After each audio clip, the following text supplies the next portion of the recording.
Well, activists, thank you very much, Michael, for that. Now, activist and filmmaker Rehad Desai's names become irrevocably linked with those of the Marikana mine workers. As spokesperson for the Marikana support campaign, he was among those who fought for the rights of victims of the massacre and their families. Let's talk to Desai now, who's made an award-winning documentary about the events leading to the police fatally shooting 34 striking miners in 2012. Rehad, good morning. Thank you very much for your time. Thanks for coming in. Good morning, Dan. It's always good to be on the show. I was just thinking, what will be my first question to you? But I thought, if there was something that you'll be thinking about today regarding this issue of Marikana, what would be top of mind for you 7 years on?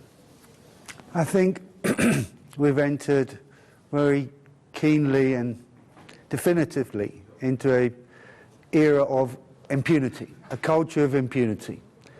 We've seen that private vested interests can lead a police operation with deadly consequences.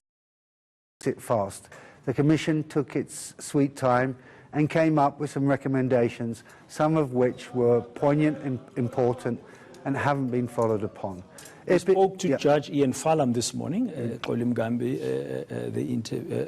Faith Mangope this morning on the first take with Xolim Gambi, talking to Judge Ian Fallam, and he's also saying, well, he does not really, or he can't really know, but government has to answer here why some of the recommendations up to today have not been implemented. Yeah. So he's feeling frustrated as well. Yeah, absolutely. That frustration's all over. Many lawyers, many supporters of the family, hundreds of thousands of mine workers are looking for something to happen. And because it didn't happen, what did we get? We got more of the same with the Guptas and our state-owned enterprises. Now, there was a call that part of the healing process involves certain gestures. Okay, these are gestures which can help people sort of find a way to heal themselves. One of them is the call by the president to visit the area, even during President Zuma's time and now President Cyril Ramaphosa's time. I think recently in public, the president has said that he would visit. There was even an offer by the late Mama Winnie Madikizela Mandela at the time that we can go together. But up to today, there's been nothing. What kind of message does those kind of things send to the people on the ground? It sends a message that we are not caring. Moreover, we are cruel, that we are not treating our people with the respect that they deserve.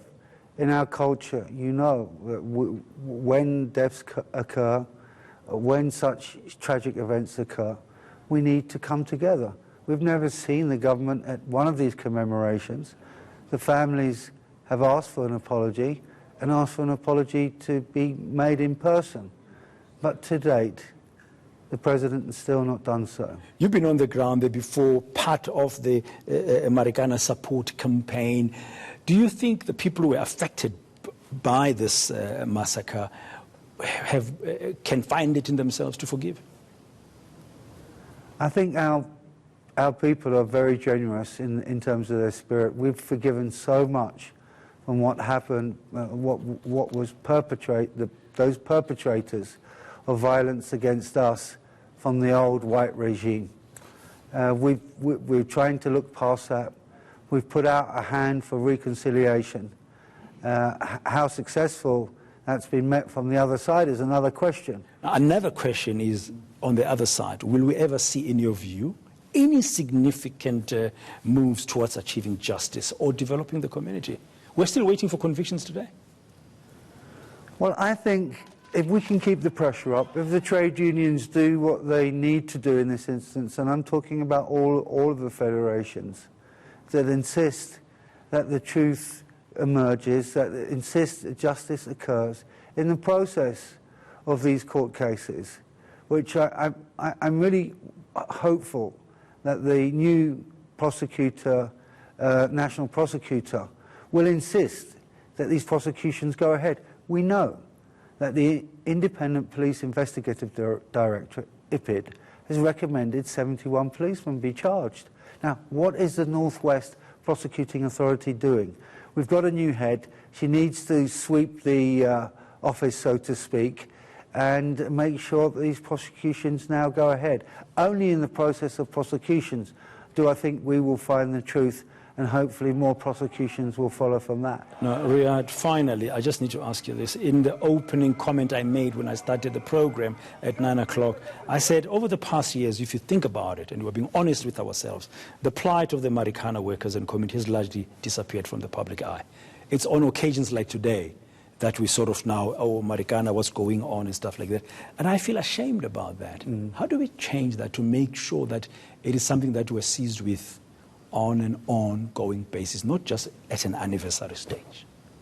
I think if we really want to rebuild trust in our democracy, and that trust has been broken at many levels since Marikana was unfolding events. I've mentioned the Guptas, I've mentioned Bosasa.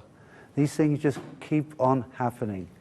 We need to ensure that the principles about what democracy means, that the private sector, the private sphere, must be clearly separated from the public sphere. This is an overriding principle. And until we punish those who have stepped over this line, we're not going to see justice in any shape or form that we need to begin to see. Yeah, I know I said finally, but just finally now, really. Somebody has said maybe it's about time that we set up something in Marikana, like a museum of sorts, like we've got all this kind of things to remember Marikana, never to forget. Would something symbolic like that work? I think it's absolutely critical. I mean, I've approached the National Lottery. You know, I've had some informal discussions. Nothing's come off it. We need a couple of million rand to put a monument onto the top of that copy. We need to clear the area around it.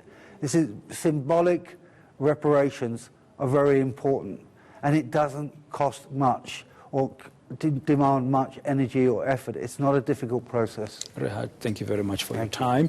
Rehad Desai, of course, has been part of the Marikana support campaign.